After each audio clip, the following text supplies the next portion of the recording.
എല്ലാവർക്കും നമസ്കാരം. നിങ്ങൾ ഏവരും കാത്തിരിക്കുന്ന രേവതിയുടെയും സച്ചുയുടെയും ഇന്നത്തെ വിശേഷത്തിലേക്ക് എല്ലാ കൂട്ടുകാർക്കും സ്വാഗതം. എല്ലാവർക്കും നല്ലൊരു ദിവസം ആശംസിച്ചുകൊണ്ട് തന്നെ ഇന്നത്തെ സൂപ്പർ ഹിറ്റ് വിശേഷത്തിലേക്ക് കടന്നാലോ. അതിനു മുമ്പായിട്ട് ആരെങ്കിലും നമ്മുടെ ചാനൽ ആദ്യമായിട്ട് കാണുന്നുണ്ടെങ്കിൽ ഒന്ന് സബ്സ്ക്രൈബ് ചെയ്ത് വെക്കണം. അതിനോടൊപ്പം തന്നെ മാക്സിമം എല്ലാവരും ഒരു ലൈക്ക് അടിച്ചിട്ട് വീഡിയോ കാണാൻ വേണ്ടി ശ്രദ്ധിക്കണം. അപ്പൊ നമുക്ക് നേരെ ഇന്നത്തെ വിശേഷത്തിലേക്ക് തന്നെ കടക്കാം. തുടങ്ങുമ്പോൾ തന്നെ നമ്മുടെ ശ്രീകാന്തിനെ ആട്ടോ കാണിക്കുന്നത്.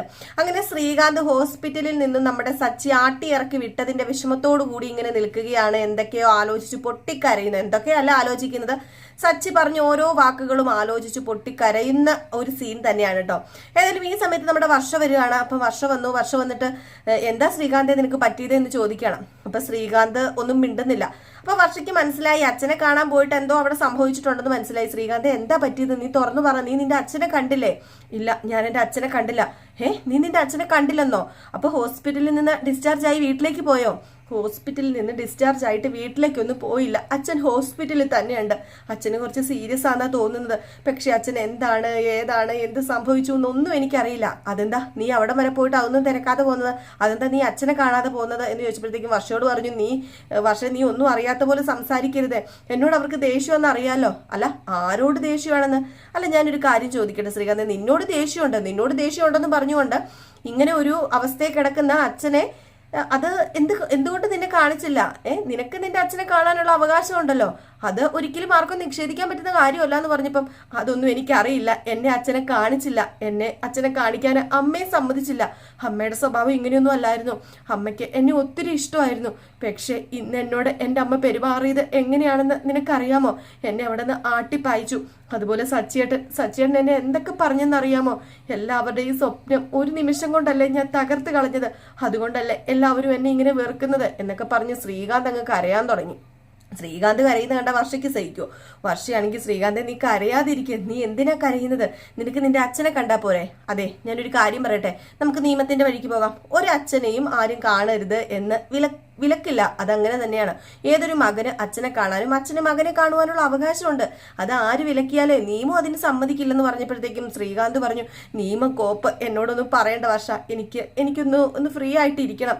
എനിക്ക് പറ്റണില്ല, എന്നെ കൊണ്ട് താങ്ങണില്ല ഇതൊന്നും. എൻ്റെ വീട്ടുകാരെന്ന് വെച്ച് കഴിഞ്ഞാൽ എനിക്ക് അത്രയ്ക്ക് ജീവനായിരുന്നു. സച്ചേട്ടനും അച്ഛനും അമ്മയും ഒക്കെ എന്നെ എങ്ങനെയാ കണ്ടതെന്നോ? എല്ലാവരുടെയും സ്വപ്നങ്ങൾ ഞാൻ തകർത്തിട്ടല്ലേ വന്നത്. എല്ലാവരുടെയും കണ്ണിൽ പൊടിയിട്ടിട്ടല്ലേ ഞാൻ വന്നത്. അതുമല്ല, ഏടത്തിനെ അവിടെ ഒന്നും കണ്ടുമില്ല. ഏടത്തിയുടെ അവസ്ഥ എന്താണെന്ന് പോലും എനിക്കറിയില്ല. ഏടത്തിയുടെ പ്രാക്കും എല്ലാവരുടെയും പ്രാക്ക് എനിക്കുണ്ട്. എനിക്ക് സ്വസ്ഥമായിട്ടുള്ളൊരു ജീവിതം കിട്ടില്ല എന്ന് പറഞ്ഞുകൊണ്ട് അങ്ങ് തുടങ്ങി കരയാന്. അപ്പോഴത്തേക്ക് നമ്മുടെ വർഷ പറഞ്ഞു, ശ്രീകാന്തെ നീ സമാധാനമായിട്ടിരിക്കുക, സാരമില്ല, പോട്ടെ. ഇതെല്ലാം മാറുന്ന ഒരു ദിവസം വരും. നിനക്ക് സന്തോഷമാവുന്ന ഒരു നിമിഷം വരും. അതിനുവേണ്ടി നമുക്ക് കാത്തിരിക്കാം. പിന്നെ നിനക്ക് നിന്റെ അച്ഛനെ കാണണമെങ്കിൽ നമുക്ക് പോകാം. ഞാൻ പറഞ്ഞ വഴി നോക്കാം. ഇല്ല, എനിക്ക് എൻ്റെ അച്ഛനെ ഇനി കാണണ്ട. ഇനി അച്ഛനെ കാണാനായിട്ട് ചെന്നാൽ അച്ഛൻ്റെ വായിൽ നിന്നും എന്തെങ്കിലും കേട്ടാൽ അതെനിക്ക് സഹിക്കില്ല. പക്ഷെ അച്ഛന് എന്തു പറ്റി, അച്ഛന് എന്താണ് പ്രശ്നം, അച്ഛന് പ്രശ്നമൊന്നും ഇല്ലല്ലോ എന്നൊക്കെ ഒന്ന് അറിഞ്ഞാൽ മതിയായിരുന്നു.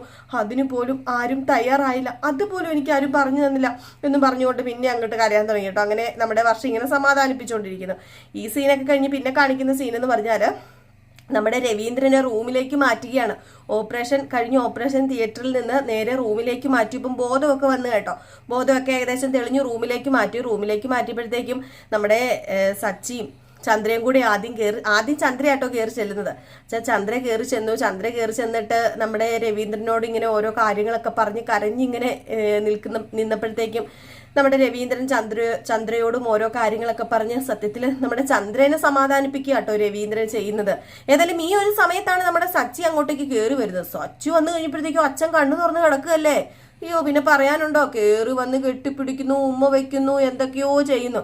അപ്പം നമ്മുടെ ചന്ദ്ര പറഞ്ഞു, മതി എടാ, അവനെന്നല്ല കേട്ടോ, സോറി, രവിയേട്ടന് വയ്യ, രവിയേട്ടന് ഓപ്പറേഷൻ കഴിഞ്ഞതല്ലേ ഉള്ളൂ സച്ചി, അതുകൊണ്ട് വേണ്ട, മതി എന്നൊക്കെ പറഞ്ഞു കേട്ടോ. അപ്പോഴത്തേക്ക് നമ്മുടെ സച്ചി, അച്ഛനില്ലായിരുന്നെങ്കിൽ നോക്കിയോ, അച്ഛൻ തിരിച്ചു വന്നില്ലായിരുന്നെങ്കിൽ ഉറപ്പായിട്ടും ഞാൻ എൻ്റെ അച്ഛൻ്റെ കൂടെ വന്നേനെ. അച്ഛനില്ലാത്ത ഈ ലോകത്ത് ഞാൻ ഒരിക്കലും ഉണ്ടാവില്ലായിരുന്നു.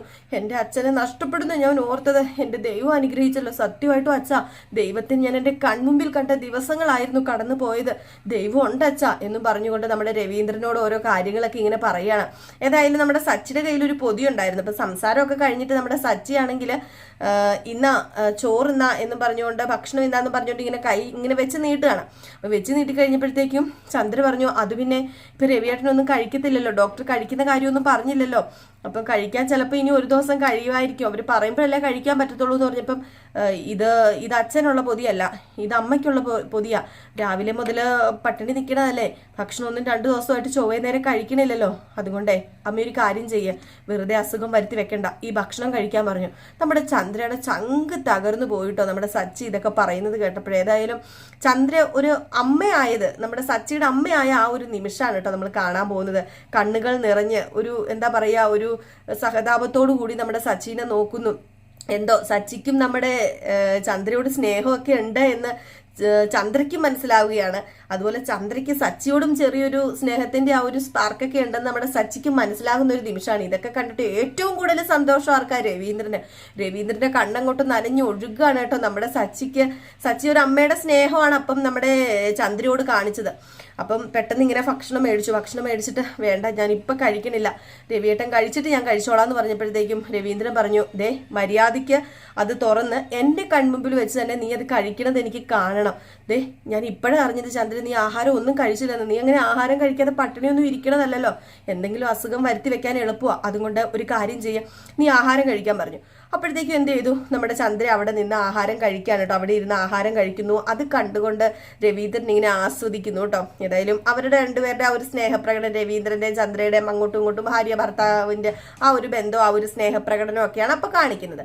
പിന്നെ കാണിക്കുന്ന സീൻ എന്ന് പറഞ്ഞു കഴിഞ്ഞിട്ടുണ്ടെങ്കിൽ നമ്മുടെ രേവതിനെയാണ് കേട്ടോ. അപ്പൊ രേവതി വീട്ടിൽ ചെന്ന് കഴിഞ്ഞപ്പോഴത്തേക്കും നമ്മുടെ ദേവും ലക്ഷ്മിയൊക്കെ ചോദിച്ചു, എങ്ങനെയുണ്ടടി മോളെ, അവിടുത്തെ പ്രശ്നങ്ങളൊക്കെ എങ്ങനെയുണ്ട്, ഇപ്പം രവിയേട്ടന്റെ പ്രശ്നങ്ങളും ഓപ്പറേഷനൊക്കെ കഴിഞ്ഞു എന്നൊക്കെ ചോദിച്ചപ്പോൾ ഓപ്പറേഷൻ കഴിഞ്ഞു, ഓപ്പറേഷൻ തിയേറ്ററിൽ നിന്ന് മാറ്റി ഇപ്പം റൂമിലേക്കൊക്കെ മാറ്റിയിട്ടുണ്ട്, അതെല്ലാം അറിഞ്ഞിട്ടാണ് ഞാൻ ഇങ്ങോട്ടേക്ക് പോകുന്നതെന്ന് പറഞ്ഞു. മോൾ എന്തിനാ ഇങ്ങോട്ടേക്ക് പോകുന്നത്, അവിടെ എങ്ങനെയെങ്കിലും പിടിച്ച് നിൽക്കത്തില്ലായിരുന്നോ എന്നിങ്ങനെ ലക്ഷ്മി ചോദിച്ചപ്പോഴത്തേക്കും ഇല്ലമ്മേന്ന് പറഞ്ഞു. അല്ല മോളൊരു കാര്യം ചെയ്യുക, അങ്ങോട്ടേക്ക് പോ, എത്ര ദിവസം എന്ന് പറഞ്ഞോണ്ടാ നിങ്ങൾ ഇങ്ങനെ 2 സ്ഥലത്തായിട്ട് ഇങ്ങനെ മാറിക്കഴിയുന്നത്. അതെ, ഇങ്ങനെ കുടുംബത്തിൽ വഴക്കൊക്കെ ഉണ്ടാകും, അതൊക്കെ സ്വാഭാവികമാണ്. മോള് പതുക്കെ ചെന്ന് കഴിയുമ്പം, ദേ അമ്മേ എന്നോടൊന്നും സംസാരിക്കരുത്, എന്നോട് സച്ചേട്ടന്റെ അടുത്തേക്ക് ആ വീട്ടിലേക്ക് പോകാൻ പറയരുത്, എന്നെ ഇങ്ങോട്ട് വന്ന് സച്ചേട്ടൻ വിളിക്കാതെ ഞാൻ അങ്ങോട്ടേക്ക് പോവില്ല. അതെ ഞാൻ ക്ഷമിച്ചു, കുറേയേറെ ഞാൻ ക്ഷമിച്ചു, എല്ലാത്തിനും ഒരു പരിധിയില്ലേ അമ്മേ, എന്റെ തല കുനിക്കണമെന്നാണോ അമ്മ പറയുന്നത്? എനിക്ക് തല കുനിക്കുന്നത് കൊണ്ട് പ്രശ്നമൊന്നുമില്ല, പക്ഷെ എന്നെ ആട്ടിപ്പായസം അമ്മ കണ്ടില്ലല്ലോ, അതുപോലെ സച്ചേട്ടൻ എന്തൊക്കെ പറഞ്ഞിട്ട് എന്നെ ഇറക്കി വിട്ടത്, ആ നാമം കൊണ്ട് എന്നെ തിരിച്ചു വിളിക്കട്ടെ, അപ്പൊ ഞാൻ പോകാം, അല്ലാതെ ഞാൻ പോകത്തില്ലെന്ന് പറഞ്ഞിട്ട് രേവതി അകത്ത് കയറിപ്പോയി. അപ്പോഴത്തേക്കും ദേവുവിനോട് ലക്ഷ്മി പറഞ്ഞു, നീ കാരണമാടി ഇതൊക്കെ സംഭവിച്ചത്, നീ ഒരുത്തി കാരണമാ, അങ്ങേര് പോലീസ് സ്റ്റേഷനിൽ കയറി, അങ്ങേര് ഹോസ്പിറ്റലിൽ കിടന്നു, ഇപ്പം ദേ നിന്റെ ചേച്ചിയുടെ ജീവിതം ഇങ്ങനെ ആയി എന്ന് പറഞ്ഞപ്പോൾ ദേവ് പറഞ്ഞു, അമ്മേ പ്ലീസ് അമ്മേ ഇനിയെങ്കിലും എന്നെ ഒന്ന് കുറ്റപ്പെടുത്താതിരിക്കും, ഞാൻ പറഞ്ഞല്ലോ എനിക്കൊരു അബദ്ധം പറ്റിപ്പോയത്, ഞാൻ ഇത്ര ഒന്നും പ്രതീക്ഷിച്ചില്ല എന്ന് പറഞ്ഞപ്പോൾ അബദ്ധമാ, എല്ലാവർക്കും അബദ്ധമാണ് പറ്റുന്നത്, എല്ലാവരുടെയും ജീവിതത്തിൽ പറ്റുന്ന ഈ അബദ്ധങ്ങളുണ്ടല്ലോ, ചെറിയ ചെറിയ അബദ്ധങ്ങൾ, അതൊക്കെ ഓരോ ഗുണപാഠമാക്കി നീ വെച്ചോളാനൊക്കെ പറഞ്ഞിട്ട് നമ്മുടെ ലക്ഷ്മി അങ്ങ് മാറിപ്പോയിട്ടോ. പിന്നെ കാണിക്കുന്ന സീൻ എന്ന് പറഞ്ഞാൽ ഡോക്ടർ വന്നിട്ട് ഇനിയിപ്പോൾ ഡിസ്ചാർജ് ചെയ്തിട്ട് വീട്ടിൽ പോകാന്നൊക്കെ പറഞ്ഞിട്ട് ഇവർ നേരെ വീട്ടിലേക്ക് പോവുകയാണ്. അങ്ങനെ നമ്മുടെ രവീന്ദ്രനും ചന്ദ്രയും സുധിയും ശ്രുതിയും ഒക്കെ കൂടി വീട്ടിലേക്ക് ചെന്നു. വീട്ടിൽ ചെന്ന് ഇറങ്ങി ഗേറ്റ് ഒക്കെ തുറന്ന് നമ്മുടെ രവീന്ദ്രനെ പതുക്കെ പിടിച്ച് റൂമിനകത്ത് കൊണ്ടിരുത്തി. ഏതായാലും റൂമിനകത്ത് ഇരുത്തിയ ഉടനെ തന്നെ നമ്മുടെ ചന്ദ്ര അവിടെ ഒന്ന് ഇരുന്നിട്ട് ഇപ്പോഴാണ് സത്യം പറഞ്ഞ ആശ്വാസമായത്. ഈ വീട്ടിലേക്ക് എനിക്ക് വരാൻ പേടിയായിരുന്നു, എൻ്റെ രവിയേട്ടനെ കിട്ടാതെ എനിക്ക് ഈ വീട്ടിലേക്ക് വന്നിരുന്നെങ്കിൽ എൻ്റെ ഒരു അവസ്ഥ എന്നൊക്കെ പറഞ്ഞിട്ട് രവിയേട്ടന് കുറച്ച് വെള്ളം ഞാൻ എടുത്തോണ്ട് വരാമെന്ന് പറഞ്ഞപ്പോഴത്തേക്കും വേണ്ട വെള്ളം ഒന്നും എടുത്തോണ്ട് വരണ്ട, നീ അവിടെ ഇരിക്കും ചന്ദ്ര, സച്ചി നീ ഇങ്ങ് വന്നേ, എനിക്ക് നിന്നോടാണ് കുറച്ച് കാര്യങ്ങൾ സംസാരിക്കാനുള്ളതെന്ന് പറഞ്ഞു. അപ്പോൾ എന്താ അച്ഛൻ എന്നോട് സംസാരിക്കാനുള്ളത്? അല്ല അച്ഛൻ ഇപ്പോൾ സംസാരിക്കൊന്നും വേണ്ട, കാരണം ഒത്തിരി സ്ട്രെയിൻ ചെയ്യുന്നത് ശരിയല്ലെന്ന് ഡോക്ടർ പറഞ്ഞു, അതുകൊണ്ട് ഒത്തിരി ബുദ്ധിമുട്ടൊന്നും വേണ്ട, അച്ഛൻ പോയി റെസ്റ്റ് എടുക്കാൻ പറഞ്ഞപ്പം റെസ്റ്റ് എടുക്കുന്നതിന് മുമ്പ് മോനെ സച്ചി എനിക്ക് നിന്നോട് കുറച്ച് കാര്യങ്ങൾ പറയാനുണ്ടെന്ന് പറഞ്ഞപ്പോൾ എന്താ അച്ഛൻ എന്നോട് പറയാനുള്ളത്? അതെ വേറൊന്നുമല്ല, നീയും സുധിയും നിങ്ങൾ രണ്ടും കൂടപ്പറപ്പുകളാണ്, നിങ്ങൾ രണ്ടും അങ്ങോട്ടും ഇങ്ങോട്ടും അടിയുണ്ടാക്കും, വഴക്കുണ്ടാക്കും, അതിനിടയിൽ നിങ്ങൾക്ക് സ്നേഹിക്കാം, എന്തെങ്കിലും പ്രശ്നം വന്നാൽ ഒരാളുണ്ടാകും, അതൊക്കെ ശരിയാ. ഈ അടിയും വഴക്കൊക്കെ ഉണ്ടാകുന്നതേ കൂടപ്പറപ്പുകൾ തമ്മിൽ ഉണ്ടാകുന്ന പതിവാണ്. പക്ഷെ ഇതിനിടയിൽ മറ്റൊരാൾ കയറി വരുമ്പം അവരെ നമ്മൾ ബഹുമാനിക്കണം. പ്രത്യേകിച്ച് നമ്മുടെ വീട്ടിൽ ഒരു മരുമകൾ കയറി വന്നു കഴിഞ്ഞിട്ടുണ്ടെങ്കിൽ അവരെ നമ്മൾ ബഹുമാനിച്ചിരിക്കണം. ഞാനൊരു കാര്യം പറയട്ടെ, സുധി നിന്റെ ഏട്ടനാ, അതുപോലെ ശ്രുതി നിന്റെ ഏടത്തി അമ്മയാ, അത് നീ മറക്കരുത്. ഏടത്തി അമ്മ അതൊരിക്കലും നീ മറക്കാൻ പാടില്ല. നീ നിന്റെ അമ്മയെ എപ്പോഴേലും അടിക്കുമോ? നിനക്ക് ദേഷ്യം വന്ന് എപ്പോഴേലും നീ നിന്റെ അമ്മേനെ അടിക്കുമോ? പക്ഷെ അതുപോലെ അല്ല ഇവിടെ നടന്ന സംഭവങ്ങളൊക്കെ. എന്തോ ആയിക്കോട്ടെ, മാറി അടിച്ചതോ മാറി കൈ കൊണ്ടതോ എന്തോ ആയിക്കോട്ടെ, എങ്കിലും ശ്രുതി നമ്മുടെ വീട്ടിലേക്ക് വരുന്നത്, നമ്മൾ അവളെ സംരക്ഷിക്കും. ഈ വീട്ടിൽ ഓരോരുത്തരും അവൾക്ക് സംരക്ഷണം നൽകും, അവർക്ക് കെയർ നൽകും എന്ന പ്രതീക്ഷയോട് കൂടിയ ഓരോ മരുമക്കളും വീട്ടിലേക്ക് കയറി വരുന്നത്. അത് നീ മറക്കരുത് സച്ചി. നീ ചെയ്തത് വലിയൊരു തെറ്റാ. സത്യമായിട്ടും ആ ഒരു തെറ്റുണ്ടല്ലോ, അത് എൻ്റെ ചങ്കു പൊട്ടുന്ന വേദനയായിരുന്നു എനിക്ക്. എൻ്റെ സച്ചിയുടെ കയ്യിൽ നിന്ന് അത് ഞാൻ ഒരിക്കലും പ്രതീക്ഷിച്ചില്ല സച്ചി.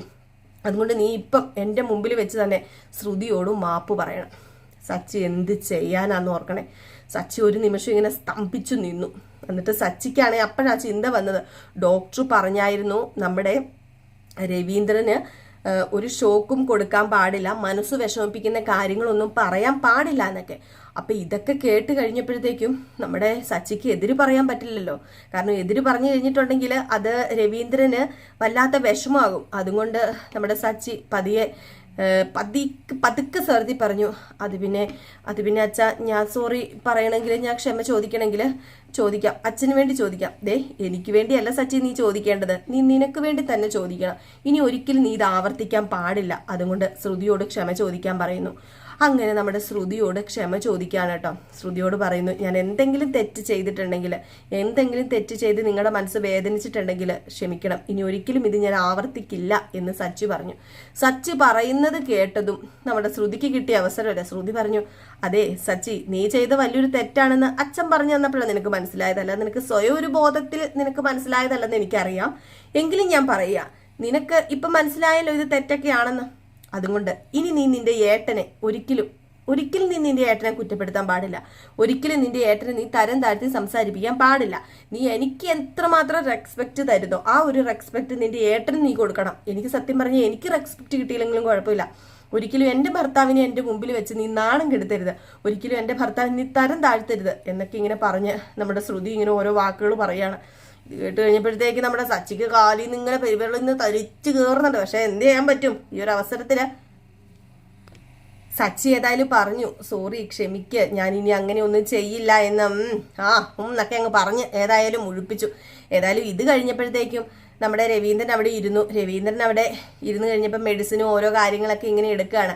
അപ്പൊ ഇതിനിടയ്ക്കാണ് നമ്മുടെ രവീന്ദ്രനോട് ഇങ്ങനെ പറയാണ് ശ്രുതി, ഞാൻ പേടിച്ചു പോയായിരുന്നു അച്ഛാ, അച്ഛൻ ഇനിയെങ്കിലും ഒരു കാര്യം ചെയ്യണം, സൂക്ഷിച്ചും കണ്ടൊക്കെ എല്ലാം ചെയ്യണം, പ്രത്യേകിച്ച് കാര്യങ്ങളൊക്കെ സൂക്ഷിച്ചും കണ്ടും ചെയ്തില്ലേ ശരിയാവില്ല. അറിയാലോ, ഇനി ഒരു അറ്റാക്കും കൂടെ വന്നാൽ അത് താങ്ങാൻ പറ്റില്ല. ഇത് കേട്ടത് സച്ചിക്ക് കളി വന്നിട്ട് സച്ചു പറഞ്ഞു, നീ എന്താടാ പറഞ്ഞത്, ഇതാടാ നിന്റെ നാക്കിന്റെ, നിനക്ക് നാക്കിന് ലൈസൻസില്ല, ഞാൻ പെട്രോൾ ഊറ്റി വായിലൊഴിച്ച് കത്തിക്കൂടാന്നൊക്കെ പറഞ്ഞു. അപ്പോഴത്തേക്കും രവീന്ദ്രൻ മിണ്ടാതിരിക്കുന്നുണ്ടോ എന്ന് ചോദിച്ചു. അപ്പൊ പെട്ടെന്ന് ഓടിച്ചെന്നിട്ട് സച്ചു പറഞ്ഞു, ഒന്നുമില്ല അച്ഛാ, ഒന്നുമില്ല. പിന്നെ ഇവൻ എന്താ ഈ പറയുന്നത്, ഇവൻ പറയുന്നത് കേട്ടില്ലേ എന്ന് പറഞ്ഞപ്പോൾ ശ്രുതി പറഞ്ഞു അത് പിന്നെ ഞാൻ വേറെ ഒന്നും കൊണ്ടും അല്ല പറഞ്ഞത്, അച്ഛനോട് കുറച്ച് കെയറിങ് ആയിട്ട് നടക്കണം എന്നൊക്കെയാ പറഞ്ഞത്. അതുപോലെ പൈസ ശ്രുതി നീ നിർത്തുന്നുണ്ടോ, പൈസയുടെ കാര്യമൊന്നും ഇവിടെ മിണ്ടണ്ട, എന്റെ അച്ഛന്റെ ജീവൻ തിരിച്ചു കിട്ടിയില്ലോ എന്ന് ഓർത്തോണ്ട ഞാൻ സമാധാനിക്കുന്നതെന്ന് പറഞ്ഞു. അപ്പോഴാണ് ചോദിച്ചത്, അല്ല മോന് പൈസ എവിടെന്നാ കിട്ടിയത്? അപ്പോഴത്തേക്കും നമ്മുടെ സച്ചി പെട്ടുപോയില്ലേ. സച്ചി മിണ്ടുന്നില്ല കേട്ടോ. കാറ് വിറ്റു എന്ന് പറയാൻ നമ്മുടെ സച്ചിക്ക് പറ്റില്ല. അപ്പൊ മിണ്ടാതിരിക്കുക. എടാ സച്ചി, നിന്നോടാ ചോദിച്ചത് പൈസ എവിടെന്നാ കിട്ടിയെന്ന്. അപ്പൊ ചന്ദ്രയോട് ചോദിച്ചു, ചന്ദ്രേ എവിടെന്നാടി പൈസ കിട്ടിയത്, ഇവൻ എവിടെന്നാ പൈസ ഒപ്പിച്ചത് നിനക്കറിയാമെന്ന് ചോദിച്ചപ്പോൾ അത് പിന്നെ രവിയേട്ടാ അവന്റെ കാറ് വിറ്റു എന്ന് പറഞ്ഞു. ഇത് കേട്ടപ്പോൾ വല്ലാത്ത ഷോക്കായി പോയിട്ടോ. വല്ലാത്തൊരു ഷോക്ക് എന്ന് പറഞ്ഞാൽ വല്ലാത്തൊരു ഷോക്കായി പോയി നമ്മുടെ രവീന്ദ്രന്. ഒരിക്കലും രവീന്ദ്രൻ പ്രതീക്ഷിച്ചില്ല കാറ് വിൽക്കുന്നോ. നമ്മുടെ സച്ചിക്ക് അത്രയ്ക്കും ജീവനും പ്രാണവായു ഒക്കെ ആണെന്ന് പറഞ്ഞ പോലെ ആ ഒരു അവസ്ഥയല്ലായിരുന്നു. കാറെന്ന് പറഞ്ഞ് നടക്കുകയായിരുന്നു. ഏതായാലും അന്തം വിട്ട് കുന്തം പോലെ നമ്മുടെ രവീന്ദ്രൻ ഇരിപ്പുണ്ട്. ഇനി ഇതിനിടയിൽ നമ്മുടെ രേവതിയുടെ ആ ഒരു സത്യം കൂടെ അറിയാൻ പോവുകയാണ്. നമ്മുടെ രേവതി പ്രമാണം എടുത്ത് മുങ്ങി എന്നൊക്കെ ഓർത്തല്ലേ ഇരിക്കുന്നത്. ഏതായാലും രേവതി പ്രമാണം എടുത്ത് മുങ്ങിയിട്ടില്ല, രേവതി പ്രമാണം എടുത്തിട്ടില്ല. അത് നമ്മുടെ രവീന്ദ്രന്റെ കയ്യിൽ തന്നെ കൊടുത്തിട്ടുണ്ട്. ആ ഒരു കാര്യവും രവീന്ദ്രൻ പറയുകയാണ് കേട്ടോ. പ്രമാണം എൻ്റെ കയ്യിലുണ്ട്, രേവതി അതെനിക്ക് തന്നായിരുന്നു, നിങ്ങൾക്ക് അത് വെച്ച് നിങ്ങൾക്ക് എടുക്കായിരുന്നല്ലോ, അതായത് നിങ്ങൾക്ക് പ്രമാണം വെച്ച് എടുക്കായിരുന്നല്ലോ എന്ന് അവിടെ ഒരു ചോദ്യം വന്നു. രവീന്ദ്രൻ ചോദിച്ചു. അപ്പോഴാണ് ചന്ദ്ര പറഞ്ഞത് അത് അവൾ അതും കൊണ്ട് മുങ്ങിയെന്ന്. അപ്പോഴാണ് നമ്മുടെ രവീന്ദ്രൻ പറയുന്നത് ഒരിക്കലും അവൾ അതും കൊണ്ട് മുങ്ങിയിട്ടില്ല, അവൾ അത് എൻ്റെ കയ്യിൽ ആ രാത്രി തന്നെ അവൾ എൻ്റെ കയ്യിൽ തന്നിട്ട് ഇത് അമ്മയുടെ അച്ഛയുടെ അലമാരയിലാണ് ഇരിക്കേണ്ടത് എന്ന് അവൾ പറഞ്ഞിട്ട് ഇത് രേവതിനെ നിങ്ങൾക്കാർക്കും ഇതുവരെ മനസ്സിലായിട്ടില്ല എന്ന് നമ്മുടെ രവീന്ദ്രൻ അവിടെ പറയാണ് കേട്ടോ. ഏതായാലും ഈ ഒരു വിശേഷം വരെ കാണിച്ചിട്ട് ഇന്നത്തെ വിശേഷം അവസാനിക്കുകയാണ് ചെയ്യുന്നത്. ഇനി ഇവിടെ വരെ എത്തുമോ എന്നും അറിയില്ല കേട്ടോ. ഏതായാലും ഞാൻ ഒത്തിരി നീട്ടിക്കൊണ്ട് പോകുന്നില്ല. നീട്ടിക്കൊണ്ട് പോയി കഴിഞ്ഞിട്ടുണ്ടെങ്കിൽ വീണ്ടും വീണ്ടും അത് ആവർത്തിച്ച് പറയേണ്ടി വരും. പിന്നെയും നിങ്ങൾ എന്നെ പൊങ്കാലയിടാൻ വരും, റിപ്പീറ്റ് ചെയ്യാമെന്നും പറഞ്ഞുകൊണ്ട് അതുകൊണ്ട് ഓക്കെ ഞാൻ ഇത്രയും പറഞ്ഞ് സ്റ്റോപ്പ് ചെയ്യാണ്. ഏതായാലും ഈ വിശേഷം കഴിയുമ്പോൾ നമ്മുടെ നയനയുടെയും ആദർശിൻ്റെയും ഇന്നത്തെ ഫുൾ വിശേഷം ഇടുന്നതായിരിക്കും കേട്ടോ. ഒരു 7:30 ആകുമ്പോൾ നമ്മൾ എന്നും അപ്ലോഡ് ചെയ്യുന്ന പോലെ ചെയ്യുന്നതായിരിക്കും. അപ്പം നിങ്ങളുടെ സ്നേഹത്തിനും സപ്പോർട്ടിനൊക്കെ ഒരുപാട് നന്ദിയുണ്ട്. വീണ്ടും നിങ്ങളുടെ സ്നേഹവും സപ്പോർട്ടും ഒക്കെ തരണോട്ടോ. പിന്നെ കമന്റിലൂടെ നിങ്ങൾക്ക് എന്തെങ്കിലും പരാതി ഉണ്ടെങ്കിൽ കമന്റ്സിലൂടെ ഒക്കെ നിങ്ങൾ പറയണം കേട്ടോ. പരാതി ഉണ്ടെങ്കിലും നെഗറ്റീവ് ആണെങ്കിലും പോസിറ്റീവ് ആണെങ്കിലും പറയണേ. നിങ്ങളുടെ ഈ ഓരോ കമന്റ്സും ഓരോ ലൈക്കും ഒക്കെയാണ് നമ്മുടെ പ്രചോദനം എന്ന് പറഞ്ഞാൽ നമുക്ക് വീഡിയോ ഇടാനൊക്കെ ഉള്ള ഒരു പ്രചോദനം, അതായത് നമുക്ക് പറയാനുള്ള ആ ഒരു ധ്വരയൊക്കെ വരുന്നതേ നന്നായിട്ട് നമുക്ക് നിങ്ങൾ കൂടുതൽ നമ്മളെ ശ്രദ്ധിക്കുന്നുണ്ടെന്ന് അറിയുമ്പോഴത്തേക്കും നമുക്ക് പറയാം ഇത്രയും പേര് കാണുന്നുണ്ടല്ലോ, അപ്പം നമുക്ക് നന്നായിട്ട് പറയാനുള്ള ആ ഒരു ഇത് കൂടും, ധ്വര കൂടും. ഏതായാലും ഞാൻ പോവുക, നിങ്ങളെ ബോറടിപ്പിക്കുന്നില്ല. അപ്പം എല്ലാവർക്കും നല്ലൊരു ദിവസം ആകട്ടെ ഇന്നൊക്കെ പ്രാർത്ഥിച്ചുകൊണ്ടും ആശംസിച്ചുകൊണ്ടും നിർത്തുന്നു. നെക്സ്റ്റ് വീഡിയോ ആയിട്ട് വരാം. Tata bye bye.